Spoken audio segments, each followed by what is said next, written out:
এই গাইস, কি অবস্থা সবার? আশা করি সকলে ভালো আছো। আমি অনেক ভালো আছি। রিয়াদ, এখন আমরা যাইতেছি কোথায়? কি চাঁদের দেশে যাবো নাকি? চলো একটু চাঁদের দেশে ঘুরে আসি।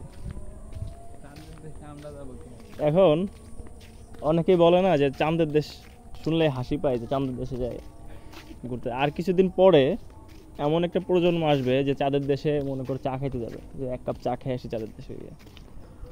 হ্যাঁ, অ্যাস্ট্রোনট আসছে কততে? এই 1940 সালে মনে হয় অ্যাস্ট্রোনট আসছে, বুঝছো?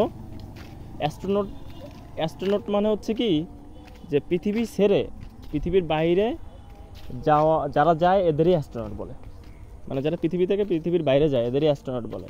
তো এই অ্যাস্ট্রোনট আসছে 1940 সালের দিকে আর কি। ধরো ফর এক্সাম্পল, এরা হয়তো বা কিছুদিন আগে কিছুদিন পরে, 5 বছর আগে 5 বছর পরে হতে পারে।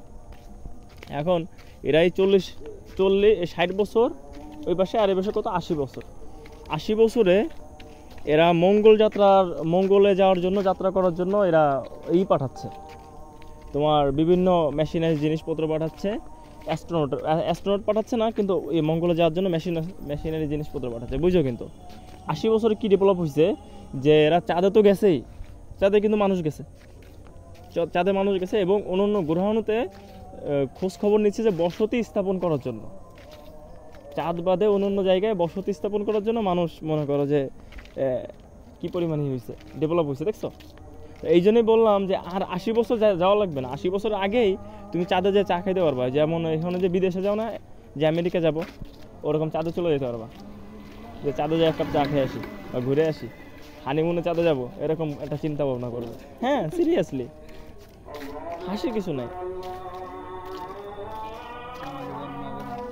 হ্যাঁ, আমরা হয়তো বা দেখে যেতে পারবো, আমরা দেখে যেতে পারতেও পারি, দেখে যেতেও পারি, কিন্তু আমরা না পারলেও আমাদের ছেলে পুলে যারা আছে এরা দেখবে, এরা এগুলা অসাধ্য সাধন করবে আর কি।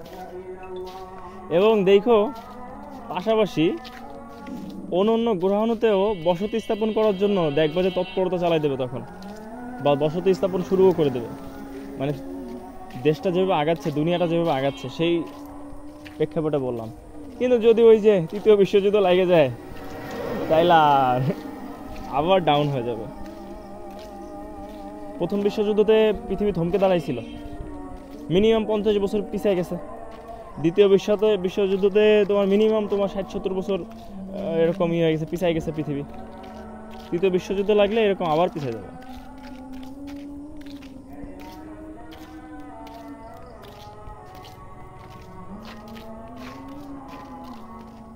পৃথিবীতে উন্নতি ছোঁয়া লাগছে কখন জানো?